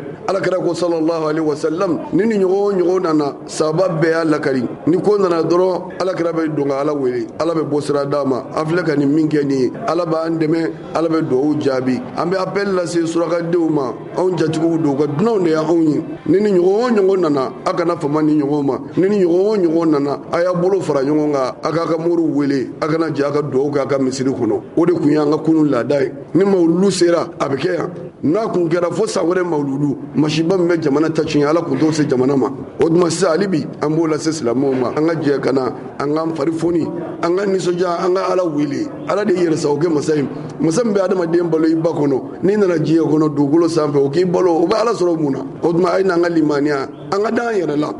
yere la ambora munu na uyen neke olu bora munu na uyen neke olu bora munu na uyen neke ni ne ya ka baray o de ya awun ni soja ko sebe ka awfu ka barkada ayere ka barala ani che ani baraji ala ka bendo ani nyonje ya rabbi ala ka bendo ani nyonje ya rabbi ala ka bendo ani nyonje ay ni minga ani soja min bana aka na danima aka na fomanima wati o wati ay nyon fara nyon aka na famo ye ta fendi aw de bea famo ye ta fendi aw de bea aka na jiginda famo ka fenga numa fendi ko anteni ga aka noke ayere dama ala ko kabila bay ka jama chaya alhamdulillah rabbil alamin ka joro batiki udawma na bulo fara nyon aka ko ke ala be barka dola amo de nyine aw fe ala ka nga jamana kishi ala ka nga jamana tanga maliyam be maliko no ala ka here kai me maliko ka ala ka here kai la dungu ala ka hinesu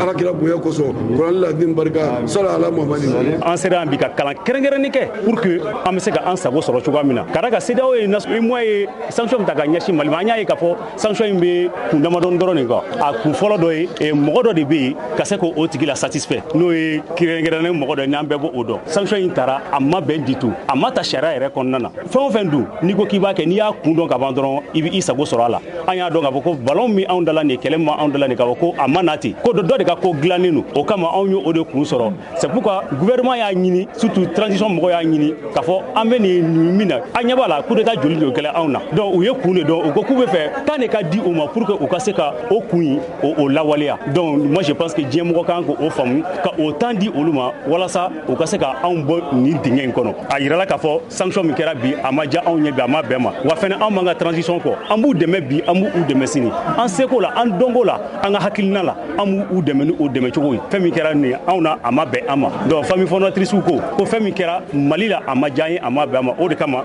an bɔra bi ka na an ɲɛsin an ka misiri la ka karan spécial kɛ nin ko in na walasa an ka se ka an sago sɔrɔ inshallah an dun b'a dɔn fɛnɛ ala b'a an sago d'an ma wa an b'a fɔ fɛnɛ an ka autorité ye k'a fɔ ko ni sigikafɔ ko o de bɛ solution sɔrɔ nin na u ka taa sigikafɔ la pour que Mali ka bɔ nin difficulté kɔnɔ wa ni n'a y'a sɔrɔ yɛrɛ fɛnɛ ko sigikafɔ in yɛrɛ fɛnɛ tɛ ni fɛn o fɛn de bɛ yen ko o de bɛ se ka an bɔ nin difficulté in kɔnɔ anw bɛ jɛn n'a ye u ko o kɛ wa an b'u kɔ bi an b'u soutenir o de tun ye kuma bakuruba ye k'a di aw ma an ye discours min kɛ k'a fɔ a ye bamanankan na ayiwa ala ka nin sababa bɛn kira kɔni Mali sababa alors min sɔgɔma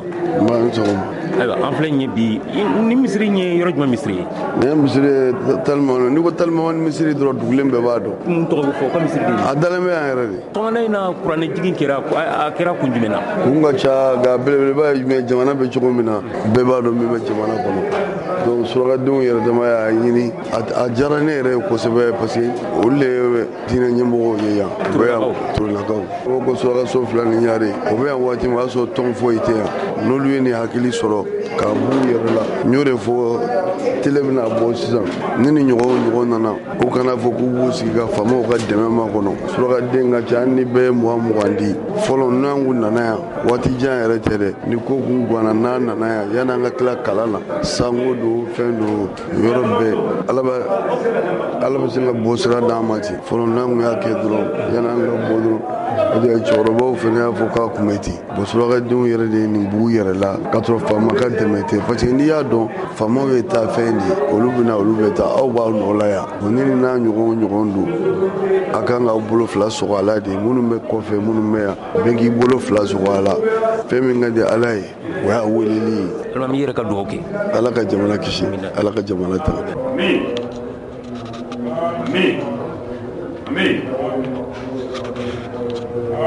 آمين الحمد لله رب العالمين الفاتحة الحمد لله رب العالمين he sikei bɛɛ lajɛlen k'a dɔn k'a fɔ ko ŋuna bɛ k'u disiba la n'o tɛ ni jɛkua ni ye samaŋuna kɛ a disikolo bɛ kari agence koba voyage a ɲɛmɔgɔyaso k'a bɛ aw ladɔnniya k'a fɔ maa deliman ko o bila man di